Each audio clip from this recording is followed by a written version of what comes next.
کہتے ہیں ہر تصویر کے دو رخ ہوتے ہیں، مگر ان دو رخ تصویر کا میرے ولاگ سے کیا تعلق تو ہے جناب، اس لیے تو اس پہ ولاگ بنا رہا ہوں۔ ہر شخص کے دو روپ ہوتے ہیں، ایک وہ جن کی بنیاد پر معاشرہ ان کو جانتا ہے، پہچانتا ہے، مگر انسان کی ایک شکل، ایک روپ، ایک تصویر اور بھی ہوتی ہے جب انسان اکیلا ہوتا ہے، اور یہی انسان کی اصل شکل ہوتی ہے، جس نے اس کو پردوں میں چھپا کر دنیا کو وہ روپ دکھاتا ہے جن میں وہ خود کو معزز اور محترم سمجھتا ہے۔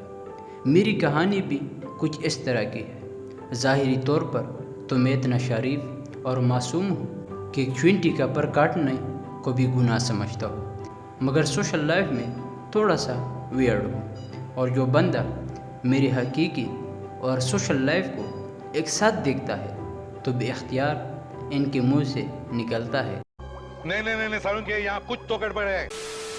بھائی جان، فلسفی کا کلاس ابھی ختم ہو گیا ہے اور ابھی کرنٹ سچویشن کا کلاس شروع ہونے والا ہے۔ تو چونکہ کرنٹ سچویشن میں آج کل ٹائٹینک ابدوز کے بارے میں بہت ہلچل مچ رہی ہے، تو آئیے ان کے بارے میں اپنے رائے کا اظہار کرتے ہیں۔ السلام علیکم خواتین و حضرات، آج ہم بات کرنے والے ہیں ان افسوسناک واقعے کے بارے میں جو کہ ٹائٹینک جہاز کا ملبہ تلاش کرنے کی وجہ سے ہوئی ہے۔ گزشتہ دنوں اوشن گیٹ نامی کمپنی کا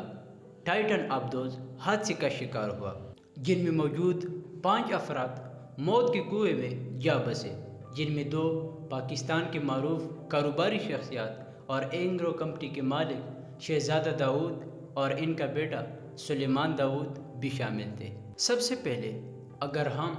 اوشن گیٹ کمپنی کے بارے میں بات کریں تو اس کے ایک انویسٹر نے باقاعدہ طور پر یہ کلیریفائی کر دیا تھا کہ ٹائٹن سبمرشل سیف نہیں اور ان میں سفر کرنا خطرناک ثابت ہو سکتا ہے، مگر اوشن گیٹ کمپنی کے مالک سٹوٹل ریش نے سیفٹی کو مد نظر رکھتے ہوئے ان پر خاص توجہ نہیں دی، اور چونکہ ان کا ٹکٹ $2.5 لاکھ تھا تو اس نے بھی سوچا کہ باڑ میں جائے لوگ، مجھے ان سے کیا کام۔ خیر، اگر ہم اوشن گیٹ کے بارے میں جان لیں تو یہ 2021 سے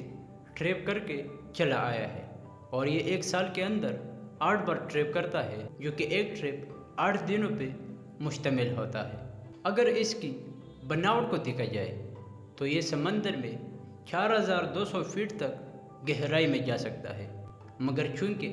اس کو ٹائٹینک کا ملبہ تلاش کرنے کے لیے بھیجا گیا تھا تو اس کی گہرائی 13,000 فٹ تھی۔ ماہرین کے مطابق یہ حادثہ 4 وجوہات کی وجہ سے پیش آیا ہے۔ پہلا یہ کہ پاور آؤٹیج ہو گئی ہو، اور ہو سکتا ہے کہ بیک اپ جنریٹر نے کام نہ کیا ہو، جس کی وجہ سے رابطہ منقطع ہوا ہے۔ دوسری وجہ یہ بھی ہو سکتی ہے کہ شارٹ سرکٹ کی وجہ سے آگ لگی ہو، اور ٹاکسک فیول کی وجہ سے ان میں موجود افراد کا دم گھٹ گیا ہو۔ تیسری وجہ یہ بیان کی گئی ہے کہ یہ ٹائٹینک کے اندر گھس گیا ہو اور اندھیرے کی وجہ سے ان کو راستہ معلوم نہ ہو اور ان کا باہر نکلنا مشکل ہو گیا ہو۔ ماہرین کے مطابق آخری وجہ جو اس حادثے کا سبب بن سکتی ہے وہ یہ کہ زیادہ پریشر کی وجہ سے ہو سکتا ہے کہ یہ حادثہ پیش آیا ہو، چونکہ انسان جتنا گہرائی میں جاتا ہے اتنا ہی ان پہ پریشر بھی بڑھ جاتا ہے۔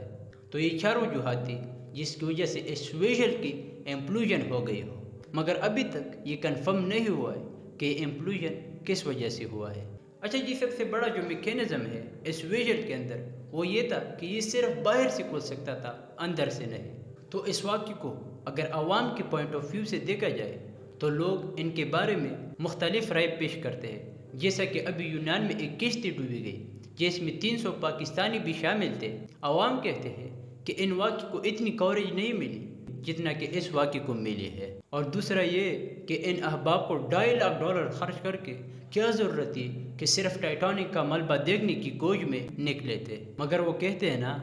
کہ جس جگہ پر جس ٹائم پر آپ کا موت مقررہ ہونا، اگر آپ کو $2.5 لاکھ بھی خرچ کرنا پڑے نا، اس جگہ پر آپ کو ضرور پہنچنا پڑے گا۔